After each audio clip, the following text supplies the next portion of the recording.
Hello friends and welcome to the वॉटेक्स। तो आज बात करेंगे राजस्थान आरपीएससी एईएन के डिटेल्ड एप्लीकेशन फॉर्म यानी डीएएफ के बारे में। काफ़ी सारे बच्चों को इसमें प्रॉब्लम आ रही है, हालांकि इसमें इतनी टेंशन लेने वाली कोई बात है नहीं। तो देखते हैं कैसे भरना है ये। तो सबसे पहले हमको दो पीडीएफ मिली हुई हैं इसके साथ, एक डीएएफ है और एक ये है। तो दोनों पीडीएफ्स का मैंने प्रिंट ले लिया है। तो सबसे पहला क्या पेज है इसमें, letter of counselling, issue date है, नंबर है, exam name assistant engineer combined competitive exam 2018, subject civil engineering. ये नेम आपका होगा, रोल नंबर, ये रोल नंबर की आपको ज़रूरत पड़ेगी इस फॉर्म को भरने के लिए। फिर रिपोर्टिंग टाइम एंड डेट है ये आपके पास, subject counselling letter. Now this ये चीज़ आपको पढ़ लेनी है। You are further informed to bring, तो ये सारी चीज़ें आपको चाहिए होंगी। फिर इसके बाद आपको ये भी नोट कर लेना है कि आपको कोई टीए नहीं मिलेगा, कोई चेंज नहीं होगी डेट, ऐसा सब कुछ इस फॉर्म में लिखा हुआ है। तो ये हमको भरना नहीं है, ये सिर्फ काउंसलिंग लेटर है, तो इसको मैं हटा देता हूँ। अब बात आती है इसकी प्रपत्र 1 की। तो सबसे पहले मैं ये नहीं बताऊंगा कि पहला क्या सीक्वेंस है, कैसे रखना है। हमने बस प्रिंट ले लिया है पीडीएफ का और उसको हम भर रहे हैं। उसको किस सीक्वेंस में रखना है वहाँ, वो मैं बाद में बताऊंगा। तो सबसे पहले यहाँ पर गिवन है अभ्यर्थी का नाम, ये प्रपत्र 1 है। अभ्यर्थी का नाम, पिता का नाम, रोल नंबर, ये आपको चाहिए होगा नीचे, जन्म दिनांक। तो सबसे पहले क्या लिखा हुआ है इसमें, आपकी क्वालिफिकेशन। तो आपने सेकेंडरी 10th किन सब्जेक्ट से पास की, तो वो सारे सब्जेक्ट आप लिख सकते हो। तो यहाँ पे क्या लिख लोगे आप, मान लीजिए English, Hindi, maths, science and social science. तो ये हमने सारे सब्जेक्ट्स लिख लिए। अब यहाँ पर आपने पासिंग ईयर लिखना है, सेकेंडरी यानी 10th आपने कब पास किया। तो मैंने पास किया था ये 2011 में, और सर्टिफिकेट भी 2011 में ही मुझे मिला था। ये हाँ और नहीं का क्या मतलब है इसमें, ये मतलब है कि आप ये अटैच कर रहे हैं हाँ या नहीं। अटैच का क्या मतलब है, आप इसके पीछे इसकी फोटोकॉपी लगा रहे हो हाँ या ना। तो हाँ और हाँ। अब यहाँ पर संलग्नक पृष्ठ संख्या लिखा हुआ है, तो आप इसको बाद में 1 2 3 ऐसे लिख सकते हो। तो मान लो आपने सबसे पहले मार्कशीट लगाई है 10th की, तो आप क्या लिखोगे इसमें 1। फिर आपने सर्टिफिकेट लगाया है 10th का, तो इसमें आप लिख सकते हो 2। फिर आती है बात सीनियर सेकेंडरी की। सीनियर सेकेंडरी मतलब 12th। तो आपने 12th किन सब्जेक्ट से पास किया वो सारे लिख लो, जैसे फिजिक्स, केमिस्ट्री, मैथ्स, इंग्लिश, और मान लीजिए एक सब्जेक्ट होगा कंप्यूटर साइंस। तो मैंने पास किया था 12th 2013 में, और सर्टिफिकेट भी 2013 में ही मुझे मिला था। हाँ मैं इसकी फोटोकॉपी अटैच कर रहा हूँ, हाँ मैं फोटोकॉपी अटैच कर रहा हूँ। ये 3रे नंबर पे डाल दो, ये 4थे नंबर पे डाल दो। अब आती है बात आपकी ग्रेजुएशन मार्कशीट की, ऑल सेमेस्टर मार्कशीट, सारी की सारी आप सेमेस्टर की मार्कशीट लगा दो उसमें। अब यहाँ पे सब्जेक्ट क्या लिखेंगे, मेरा सब्जेक्ट था सिविल इंजीनियरिंग, तो मैंने लिख दिया ये सिविल इंजीनियरिंग।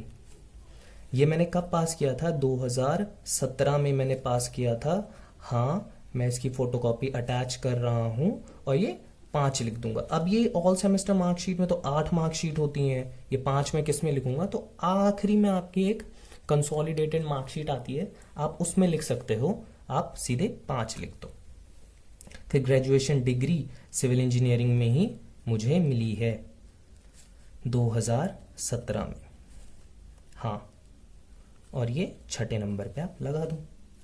फिर मैंने पोस्ट ग्रेड किया है, मार्कशीट डिग्री हाँ मान लीजिए ये भी मैंने सिविल इंजीनियरिंग में ही किया है, सिविल इंजीनियरिंग। तो 2017, मैंने ये 2018 से 20 में कंप्लीट किया है, तो 2020 में मेरी पोस्ट ग्रेजुएशन कंप्लीट हुई है। तो हाँ मैं लगा रहा हूँ, हाँ मैं इसकी फोटोकॉपी लगा रहा हूँ 7 और 8। अदर, अगर आपकी कोई और क्वालिफिकेशन है तो आप वो भी लिख सकते हैं। तो मेरा कुछ नहीं है, अदर काट दीजिए। जहां पर भी आपको कुछ नहीं है लिखने के लिए वहां पर आप क्रॉस कर दो, कोई दिक्कत नहीं है उसमें। अब ये पढ़िए, विस्तृत आवेदन पत्र पर हस्ताक्षर कर पूर्ण प्रविष्टियां भर दी गई हैं, मतलब आपने सब कुछ भर दिया है। हाँ, अभी क्या पूछ रहा है, क्या आवेदक माननीय न्यायालय के आदेशों से परीक्षा में सम्मिलित हुआ है, मतलब आपके कोर्ट के ऑर्डर के बाद आपको अलाउ किया गया एग्जाम देना, या कोर्ट के ऑर्डर के पहले ही आप दे चुके थे एग्जाम। तो ये यहाँ पर नहीं, आप अपने हिसाब से भर सकते हैं इसको। विवाह संबंधी शपथ पत्र, अगर आप मैरिड हैं तो उस हिसाब से आप हाँ लिख दीजिए, मैं नहीं हूं। राज्य सरकार की सेवा में कार्यरत अभ्यर्थी ने नियुक्ति आदेश प्रस्तुत किए हैं, अगर आप एम्प्लॉयड हैं तो हाँ सारे के सारे आपको सर्टिफिकेट्स देने पड़ेंगे, मैं नहीं हूं तो नहीं।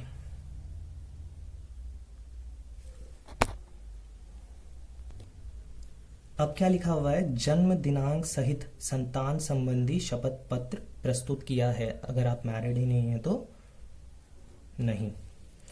क्या विस्तृत आवेदन पत्र के साथ संलग्न दस्तावेजों पर पृष्ठ संख्या का अंकन कर विस्तृत आवेदन पत्र में संलग्न सूची एवं इस सूची में पृष्ठ संख्या अंकित की गई है? हाँ, देखिए सेल्फ एक्सप्लेनेटरी था ये तो। फिर इसके बाद ये क्या बोल रहा है, आवेदक के हस्ताक्षर। अब आपके साइन यहाँ पर आप कर देंगे, जो भी आपके सिग्नेचर। तो ये पेपर भी आपका कंप्लीट हो गया। ये पेपर को मैं हटा देता हूँ। तो क्या है ये, अब प्रपत्र 2। प्रपत्र 2 में यहाँ पर आपको रोल नंबर लिखा हुआ है और एप्लीकेशन आईडी लिखी हुई है, ये आपको नोट कर लेनी है, आगे फॉर्म भरने के ये आपके काम आएंगे। अब ये आपको छेड़ना कुछ नहीं छेड़ना है, क्योंकि ये देखिए यहाँ पर लिखा हुआ है केवल कार्यालय उपयोग हेतु, तो ये आपको कुछ नहीं छेड़ना, ये वो लोग ही चेक करेंगे और आपको भर के सारा का सारा दे देंगे। जहाँ पर भी आपके सिग्नेचर होंगे वो आपको खुद बता देंगे, या जहाँ पर भी आपके फोटोज अटैच करने होंगे वो आपको खुद बता देंगे कि यहाँ पर आप फोटो अटैच कर दीजिए और सिग्नेचर कर दीजिए। तो ये भी मैं हटा देता हूँ। ये आखिरी पेज है पहली पीडीएफ का, इसमें कुछ इंस्ट्रक्शंस गिवन हैं, जैसे कि सबसे पहला आपको एक आईपीओ पोस्टल ऑर्डर चाहिए, इंडियन पोस्टल ऑर्डर 50 रुपए का, ये आप पोस्ट ऑफिस से ले सकते हैं। ये 50 रुपए का पोस्टल ऑर्डर आपको चाहिए इस फॉर्म के साथ। इसके बाद जो भी इंस्ट्रक्शंस हैं वो आप पढ़ लो, थोड़ा सा आपको हेल्प होगी इससे। फिर ये चौथा पेज भी खत्म हो गया और ये पहली पीडीएफ आपकी खत्म हो गई। अब इसके बाद आपका एप्लीकेशन फॉर्म शुरू होगा, DAF जिसको सब बोल रहे हैं, डिटेल्ड एप्लीकेशन फॉर्म। तो इस जो दूसरा पीडीएफ है इसमें आपके 12 पेजेस हैं, उनमें से शुरू के जो 3 हैं उसमें इंस्ट्रक्शंस हैं, आप वो शुरू के 3 पेजेस पढ़ सकते हैं, उसमें आपको थोड़ा सा हेल्प हो जाएगी। ये तीनों पेजेस मैं हटा रहा हूं। अब आया ये प्रपत्र 1। इस प्रपत्र 1 में देखिए सबसे पहले आप अपनी फोटो यहाँ पर अटैच कर लीजिए। यहाँ पर लिखा हुआ है आवेदक का हस्ताक्षर युक्त नवीनतम फोटो, तो रीसेंट जो आपका फोटो है वहां पर आप चिपका लीजिए और यहाँ पर आपको अक्रॉस साइन करने, मतलब आधे इधर आधे फोटो के ऊपर होने चाहिए। तो आप ऐसे सिग्नेचर कर सकते हैं, फोटो के ऊपर थोड़े होने चाहिए। यहाँ पर आपको जो पोस्टल ऑर्डर है वो आपको 50 रुपए का यहाँ पर लगाना है। फिर देखिए रोल नंबर मैं आपको पहले ही बोल चुका था कि रोल नंबर आप नोट कर लीजिए। जैसे यहाँ पर पिछली पीडीएफ में आपके रोल नंबर आपको यहाँ पर गिवन है, तो यही रोल नंबर जो आपको गिवन है आप वहाँ पर लिख सकते हैं। ये रोल नंबर 30 से स्टार्ट होगा, 30 से स्टार्ट होगा, उसके बाद कुछ कुछ डिजिट्स होंगे वो आपको लिखने होंगे। इसके बाद क्या लिखा हुआ है, आवेदन पत्र क्रमांक। इसका क्या मतलब है, एप्लीकेशन आईडी। एप्लीकेशन आईडी जो है वो भी आपको पिछले पीडीएफ से मैंने बोला था नोट करने को, ये लिखा हुआ है एप्लीकेशन आईडी प्रपत्र 2 पात्रता जांच प्रपत्र में। तो ये एप्लीकेशन आईडी 2018 से स्टार्ट होगा और ये आपको यहाँ पर लिख देना है 2018, बाकी जो भी डिजिट्स हैं। इसके बाद क्या लिखा हुआ है, मेरिट क्रमांक। ये तो आपको पता है नहीं, ये आप छोड़ दोगे। फिर इसके बाद पोस्टल ऑर्डर बैंक ड्राफ्ट का नंबर, जो भी उसका नंबर है, इस पोस्टल ऑर्डर में कुछ नंबर लिखा हुआ होगा वो आपको यहाँ पर लिख लेना है, जैसे XY30 समथिंग समथिंग। अब बात आई विज्ञापन संख्या। विज्ञापन संख्या एडवर्टीजमेंट नंबर, ये भी आपको यहीं से मिल जाएगा। ये देखिए यहाँ पर लिखा हुआ है एडवर्टीजमेंट नंबर, ये या तो ये आप लिख सकते हैं। तो मैं क्या लिखूंगा, एडवर्टीजमेंट नंबर 07 AEN 2018-19। पद कोड क्रम संख्या ये आपको पता है नहीं, ये आप छोड़ देंगे। पद का नाम, पद का नाम क्या है, असिस्टेंट इंजीनियर। तो आप पद का नाम क्या लिख सकते हैं, सहायक अभियंता। इसके बाद आपको क्या पूछा गया है, विभाग का नाम। अब विभाग का नाम में आप कुछ भी लिख सकते हैं, PWD लिख लो, फिर लिख लो PHED, WRD, पंचायती राज लिख लो, पंचायत लिख लो, जो भी है। और इससे ऐसा कुछ फर्क नहीं पड़ेगा, आप वहां भी जाके आप लिख सकते हो, सारे लिख दो, कोई दिक्कत नहीं।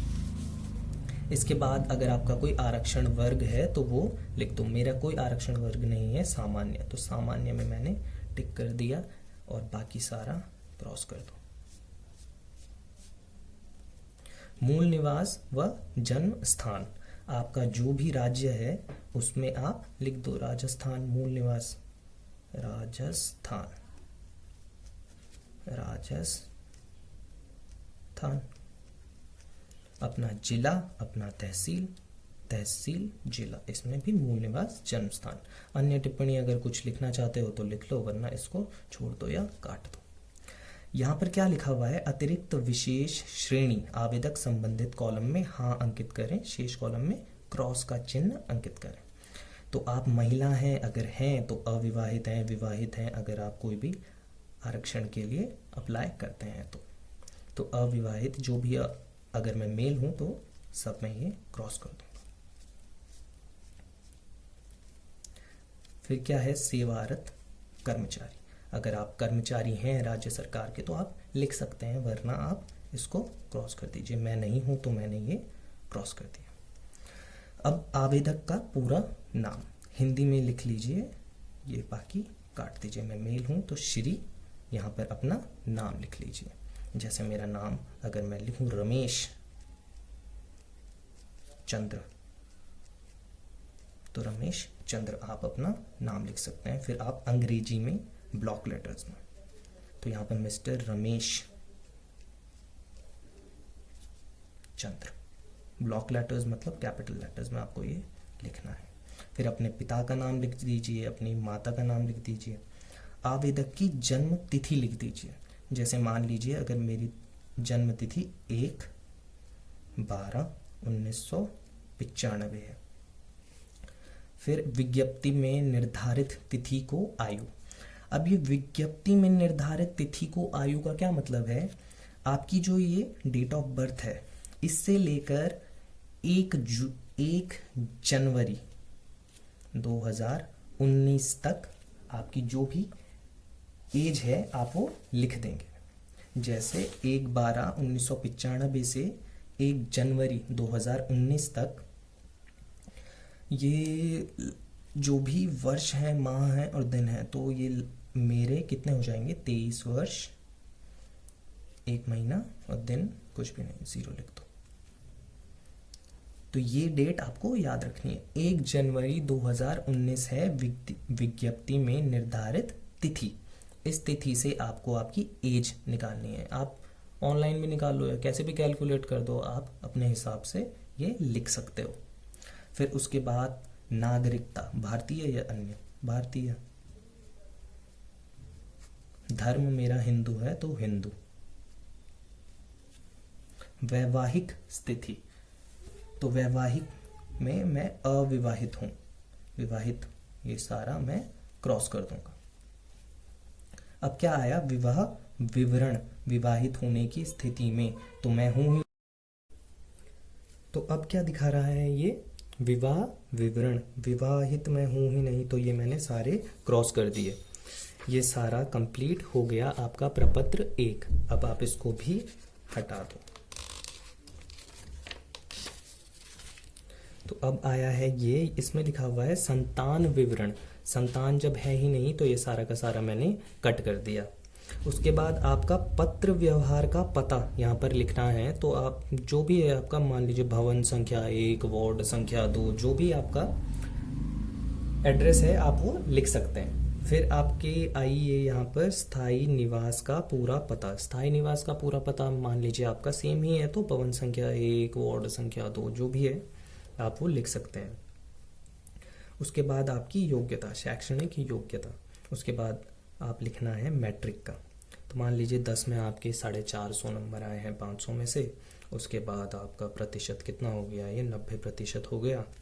इसके बाद आप फर्स्ट डिवीज़न, मान लीजिए मेरा फर्स्ट डिवीज़न ही है और मैंने 2011 में पास किया है। फिर जो भी आपके विषय हैं, इंग्लिश, हिंदी, मैथ, साइंस और सोशल साइंस। कोर्स की अवधि 1 साल, 1 ईयर। मान लीजिए मेरा CBSE है तो मैंने CBSE लिख दिया यहाँ पर, बोर्ड। अब यहाँ पर प्रयासों की संख्या, कितने प्रयास में आपने ये पास कर लिया, तो एक ही प्रयास में मैंने ये पास कर लिया था। अब आया सीनियर सेकेंडरी यानी इंटर। इंटर में मान लीजिए मेरा था 467, तो ये आ गया 93.4%। फर्स्ट डिवीज़न 2013 में मैंने ये पास किया था। इसमें थे physics, chemistry, math, computer science और इंग्लिश। ये भी 1 साल में कंप्लीट हो गया CBSE से, और ये भी एक ही प्रयास में। बीटेक, मान लीजिए मेरे बीटेक में जितने भी नंबर हैं और टोटल नंबर यहाँ पर लिख देंगे। आप अपना परसेंटेज यहाँ पर लिख देंगे, फर्स्ट डिवीज़न लिख देंगे, जो भी है। 2017 में मेरा पास हो गया था मैं सिविल इंजीनियरिंग से। कोर्स की अवधि 4 साल, जो भी आपका कॉलेज है वो लिख देंगे यहाँ पर। एक ही प्रयास में आप पास अगर कर दिए। फिर मैंने एमटेक भी किया है, तो एमटेक में मैंने जो भी आपने प्राप्त अंक हैं और कुल अंक हैं, फिर आपका परसेंटेज, जो भी आपकी डिवीज़न है, 2020 में मैंने ये पास कर लिया था सिविल इंजीनियरिंग से ही। ये भी 2 साल की इसकी अवधि होती है। फिर इसमें आप जो भी विश्वविद्यालय का नाम है वो लिख सकते हैं, और एक ही साल में आप इसको कंप्लीट कर दिया था। फिर बात आती है, यहाँ पर लिखा हुआ है इंटर्नशिप के बाद। अब ये वो इंटर्नशिप नहीं है जो हम लोग कॉलेज में करते थे, ये कंपनीज वगैरह में अगर आपने इंटर्नशिप की है तो वो है। तो इसमें कुछ नहीं है, तो मैंने ये काट दिया। फिर उसके बाद रजिस्ट्रेशन विवरण इसी का काट दिया, संस्था का नाम, ये सारा मैंने कट कर दिया। फिर ये भी कट कर दिया, तो ये भी मैंने भर दिया। ये पेज भी अब हटा दो। जो भी ये है ये भी मैंने कट कर दिया। अब क्या लिखा है, यदि आप विज्ञापन के अनुसार अधिकतम आयु सीमा में छूट चाहते हैं, तो मैं नहीं चाहता हूं, तो मैंने ये कट कर दिया। यदि आपने अन्य कोई विशेष योग्यता या अनुभव या पुरस्कार आपने जीता है, कुछ भी, अगर आपने कुछ अच्छी चीज़ की हो ज़िंदगी में जो कि आपके चयन में सहायक हो, तो आप उसका विवरण दे सकते हैं। अगर आपके पास सर्टिफिकेट है उससे रिलेटेड, तो आप यहाँ पर वो लिख सकते हैं। छोड़ भी सकते हैं, मैं छोड़ रहा हूँ। यदि आपने ऐसा कोई शोध किया हो या आपने कोई पुस्तक लिखी हो, तो उसके बारे में आप यहाँ पर लिख सकते हैं।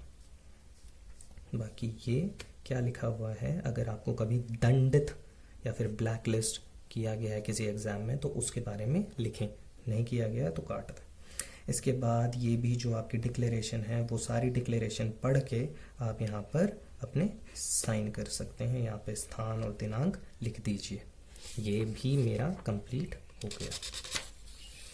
फिर इसके बाद आपकी जो संलग्नक की सूचियाँ हैं, संख्या हैं, ये भी सारी आपको भरनी पड़ेंगी। और यहाँ पर ये देखिए अन्य प्रमाण पत्र में यहाँ पर आपको एक कैरेक्टर सर्टिफिकेट भी जोड़ना है, कैरेक्टर सर्टिफिकेट। फिर इसके साथ अगर आपका जो भी है, अगर आप रिजर्वेशन के लिए कोटा अगर आपका है, रिजर्वेशन के लिए है, तो आप सारे के सारे सर्टिफिकेट यहाँ पर डाल सकते हैं। फिर इसके बाद एक कार्यालय की टिप्पणी है, ये आप नहीं भरेंगे। इसके बाद आप ये कंप्लीट हो गया है। तो इसके बाद ये भी है, ये आप भर के सर्वथा अनुरूप अपने हिसाब से आप भर सकते हैं। सर्वथा अनुरूप ये भी जो भी लिखा हुआ है उसके हिसाब से, ये सेल्फ एक्सप्लेनेटरी है, ये आपको ज़्यादा दिक्कत नहीं करेगा। फिर इसके बाद ये थोड़ा सा इम्पॉर्टेंट है, अटेस्टेशन फॉर्म। अटेस्टेशन फॉर्म में यहाँ पर आपको अपनी photo, passport size photo attach करनी है और वहाँ पर अक्रॉस साइन कर देने हैं। यहाँ पर अपना नाम लिख दीजिए, रमेश जो भी आपका नाम है, सरनेम लिख दीजिए, रोल नंबर जो मैंने पहले ही बोला था 30 से स्टार्टिंग होगी, मेरिट नंबर आपको लिखना नहीं है। एड्रेस लिख दीजिए, होम एड्रेस लिख दीजिए। ये इम्पॉर्टेंट है, particulars of places where you have resided for more than 1 year during the preceding 5 years. So आप पिछले 5 साल में अगर आप कहीं भी 1 साल से ज़्यादा रुके हैं तो वो आप यहाँ पर भर सकते हैं। मान लीजिए 2017 से 2018 या 19 के बीच में आप कहीं थे, वहाँ का एड्रेस लिख दीजिए। फिर 2019 से आप 21 में जहाँ भी थे उसका एड्रेस लिख दीजिए। ये आपके फादर की डिटेल्स हैं, नेम लिख लीजिए, उनका एड्रेस लिख दीजिए, परमानेंट होम एड्रेस लिख दीजिए, प्रोफेशन जो भी है, अगर आपके फादर गवर्नमेंट एम्प्लॉय हैं तो वो लिख लीजिए, बिजनेसमैन है वो लिख लीजिए, ठीक है। अब उनका डेजिग्नेशन लिख लीजिए अगर वो इनकेस एम्प्लॉय हैं तो। फिर nationality of father Indian, mother Indian, husband आप हैं नहीं तो ये छोड़ दीजिए। Place of birth of husband कुछ है नहीं, काट दीजिए। डेट ऑफ बर्थ मान लीजिए मैंने बोला था 1/12/1995। Now present age age on advertised now, तो वही 1 जनवरी 2019 को आपकी कितनी एज हो गई है वो आप यहाँ पर कैलकुलेट करके लिख लीजिए। फिर एज एट मैट्रिकुलेशन, एज मेरी 1/6/2011 को मैट्रिकुलेशन कंप्लीट हुआ था, तो उस हिसाब से आप अपनी एज लिख सकते हैं। फिर अपना place of birth, district to which you belong, जहाँ से आप बिलोंग करते हैं। स्टेट योर रिलीजन, मेरा रिलीजन हिंदू है, मैंने हिंदू लिख लिया। फिर ये अगर आप SC या ST से आप मेंबर हैं तो आप यहाँ पर यस लिख सकते हैं, मैं नो नहीं। ये भी आपका कंप्लीट हो गया। इसके बाद अगला है, ये आपकी जो क्वालिफिकेशन है वो लिखनी है। तो आप अपना स्कूल का नाम लिख सकते हैं। मान लीजिए आपका स्कूल केंद्रीय विद्यालय है तो उसमें लिख दीजिए डेट जब आप आए थे। 1 अप्रैल को सेशन शुरू होता है, तो 1 अप्रैल 2010 को सेशन शुरू हुआ मेरे 10 का, और 1/6/2011 को मैं कंप्लीट कर लिया था। एग्जामिनेशन पास्ड, मैट्रिक लिख लीजिए, मैट्रिकुलेशन लिख लीजिए, 10th लिख लीजिए, कुछ भी लिख लो। फिर उसके बाद मान लो केवी से ही मैंने डेट ऑफ एंटरिंग 1/4/2012 से जो भी है 2013 में मैंने 12th पास कर लिया।